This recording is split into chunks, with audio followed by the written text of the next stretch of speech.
How to make YouTube thumbnail using CapCut apps just like this. So yun ay tuturo ko Na po po sa inyo tayo ngayon. sa Google. I-search po natin ang Google. Ayan. And then, i-type po natin tong nasa unahan, tong Pixels.com. Ayan po. At may makikita po kayo dyan. Itong nasa unahan po, Pixel. Ayan. I-click mo po yan. Tapos, i-search po natin dito ang background po. Ako kasi na-search ko na po siya eh. So, ayan to. Background for thumbnail. Ayan po. Background for thumbnail. So, andito na po tayo. Ito lang po yung pagpipiliin nyo. Ayan. Ito po lahat yung pagpipiliin nyo po na background for thumbnail. Then, may makikita po kayong itong mga arrow ng mga picture na nasa arrow na nasa baba po ng arrow. I-click nyo po yan, tapos mag-save po yan sa file nyo. Pupunta po yan sa galleries or photos. Ayan. Magda-download na po siya. Ayan. Download again. So, magda-download po yan. Kung nag-download po yan, download again file. Ayan. Nagda-download na po siya. Ayan. Dadirect na po yan sa files nyo po or sa photos nyo. Ngayon, babalik na po tayo sa CapCut po natin. Ayan, babalik na po tayo sa CapCut po natin. Ayan, pupunta po tayo dito ngayon sa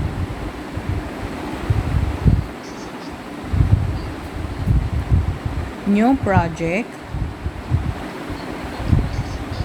And then tayo pumunta sa photos. Ayan. And then, yung background po natin, na ginamit po natin, na dinownload natin. Kunwari, ito yung sa akin. Ayan. Add po. Add. Ayan. I-type nyo lang po ang 16 by 9 dito. So, makikita nyo po siya sa radio. Ayan. Makikita nyo po itong katabi po niya ng filter. Ayan. Aspect radio. Ayan po siya. So, i-click nyo po dito ang size po para kasi sa YouTube. So, ang 16 by 9. Ayan, 16 by 9. So, ayan, 16 by 9 na po siya. I-ano nyo lang po, i-adjust nyo lang po yung video, yung photos, yung photos, i-adjust nyo lang. Ayan, ganyan lang po siya para ma-full cover niya po yung video nyo dyan sa harap, sa glass. Ayan. Okay. Tapos, pagkatapos po nyan, i-click na po natin yung photo na asan na ba yung photo? Yung gagamitin kong photo. Kailangan po natin i-remove yung background. So, pupunta po tayo dito ng auto remove. Ayan po. Ayan, nag-remove na po siya. Kita nyo po. Nag-remove na po. I-just lang na po natin ilagay. Ayan. And then, pagkatapos po nyan,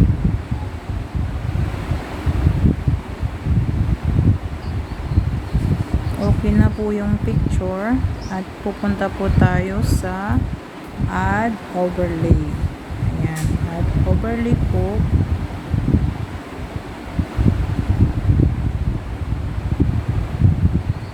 Para ilagay po natin, hanap po tayo ng logo. Yung logo na ilalagay po natin. Tulad sa akin, ito po yung nailagay ko. Ayan, yung logo po. Nilagay po, i-adjust lang po natin at nilagay po natin dyan. Ayan po, ganyan po siya, or ganyan pa rin siya. Edit natin. Ayan. Katapos po nyan, pag okay na po yan, punta tayo ng tools, and then hanapin po natin ang text. Ayan, itong text sa baba, tabi ng audio, ayan. And then, add text po. Add text. At ilalagay na po natin dyan. I-edit na po. Basic editing.